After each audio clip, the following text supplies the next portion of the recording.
Hello, great മീഡിയസിലേക്ക് സ്വാഗതം. മമ്മൂട്ടി നായകനായി എത്തുന്ന തെലുങ്ക് സിനിമയാണ് യാത്ര 2 ആണ്. യാത്രയിൽ നമ്മൾ കണ്ടു മമ്മൂട്ടി അഴിഞ്ഞാടുന്നത്.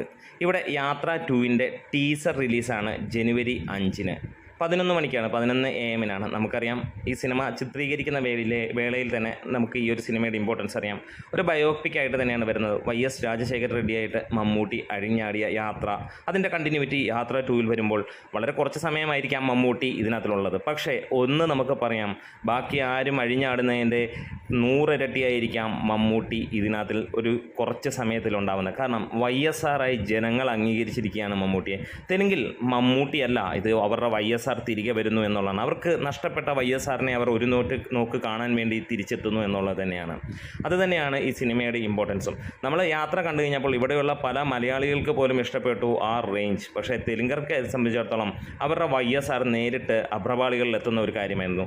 USA സിനിമ നിറഞ്ഞോടിയപ്പോൾ 100 കോടിക്ക് മുകളിൽ കളക്ഷൻ വന്നപ്പോൾ ഒരു ബയോപിക്കിന് കിട്ടിയ ഏറ്റവും വലിയ വിജയമായി മാറി ഈ ഒരു സിനിമ എന്നുള്ളത്.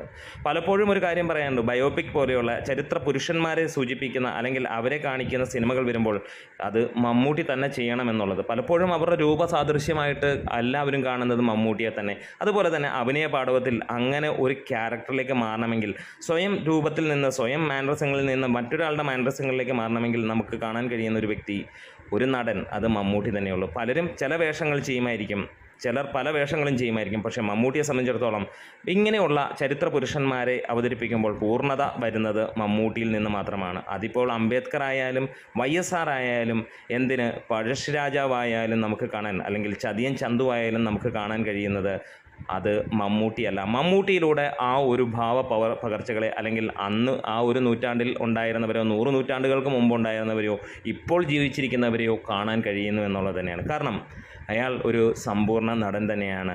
തീർച്ചയായും അയാളിൽ നിന്ന് വിട്ട് മറ്റൊരു വ്യക്തിയിലേക്ക് ചേക്കേറാൻ കഴിയുന്നു എന്നുള്ളത് തന്നെയാണ്. ഇവിടെ YS രാജശേഖർ റെഡ്ഡിയായിട്ട് വരുമ്പോൾ തെലുങ്കർക്കുള്ളിൽ അവരുടെ YSRനെ കാണാൻ കഴിയുന്നു എന്നുള്ളത് തന്നെയാണ് ഏറ്റവും ഹൈലൈറ്റ്. എന്തായാലും ഇതിൻ്റെ ടീസർ വരികയാണ്. ഗംഭീരമായിട്ട് തന്നെ വരുന്ന സിനിമ 8-ാം തീയതി ഫെബ്രുവരി റിലീസുണ്ട് എന്നുള്ളത് തന്നെയാണ് ഉറപ്പിച്ചിരിക്കുന്നത്. അത് ഇപ്പോൾ ഉറപ്പിച്ചതല്ല, സിനിമ ചിത്രീകരിക്കുന്ന വേളയിൽ തന്നെയാണ്. ഇതൊരു 200 കോടിക്ക് മുകളിൽ കയറുന്ന സിനിമയായിരിക്കും. കാരണം തെലുങ്ക് ഇൻഡസ്ട്രി ഉറ്റുനോക്കുന്ന ഒരു സിനിമ തന്നെയാണ്, പ്രത്യേകിച്ച് എലക്ഷൻ എന്നുള്ളത്. കഴിഞ്ഞ പ്രാവശ്യം മമ്മൂട്ടി YSR ആയി ചെന്നപ്പോൾ അവിടെ ഈ ഒരു പാർട്ടിക്ക്, YSR കോൺഗ്രസ്സിന് ഉണ്ടായ നേട്ടമാണ് ശരിക്കും പറഞ്ഞു കഴിഞ്ഞാൽ ഈ ഒരു സിനിമയും വരുന്നത്. ജഗൻമോഹൻ റെഡ്ഡി മുഖ്യമന്ത്രിയായി മാറുന്ന ഒരു കാര്യം, വീണ്ടും ജഗൻമോഹൻ റെഡ്ഡിയായിട്ട് ജീവകുടി എത്തുമ്പോഴത്തേക്ക് സിനിമ മറ്റൊരു തലത്തിലേക്ക് പോകും. ഏറ്റവും ഗംഭീരമായിട്ടുള്ള കാര്യം, വീണ്ടും മമ്മൂട്ടിയുടെ പ്രസൻസ് തന്നെയാണ് YSR ആയിട്ടുള്ളത്. അന്ന് ഇവിടെ കണ്ണ് നിറഞ്ഞിട്ടുള്ള മലയാളികൾ, തെലുങ്കന്മാർ, തമിഴന്മാർ, ഹിന്ദിക്കാർ തുടങ്ങിയ എല്ലാവർക്കും YSRനെ ഇഷ്ടപ്പെടുന്നവർക്ക് ഒരു കാര്യമുണ്ടായിരുന്നു, മമ്മൂട്ടിയിലൂടെ അവരുടെ YSRനെ കണ്ടു എന്നുള്ളത് തന്നെയാണ്. വീണ്ടും നമുക്ക് കാണാം, വർഷങ്ങൾക്ക് ശേഷം, 5 വർഷങ്ങൾക്ക് ശേഷം വീണ്ടും YSR ആയി പോകുമ്പോൾ ഒരു ചലനവുമില്ല, അതേ രൂപത്തിൽ മമ്മൂട്ടി എത്തുന്നു എന്നുള്ളത് തന്നെയാണ് ടോപ്പ് ഹൈലൈറ്റ്. നമ്മുടെ വീഡിയോസ് ഇഷ്ടമെങ്കിലും സപ്പോർട്ട് ചെയ്ത് തരണം. Great medias.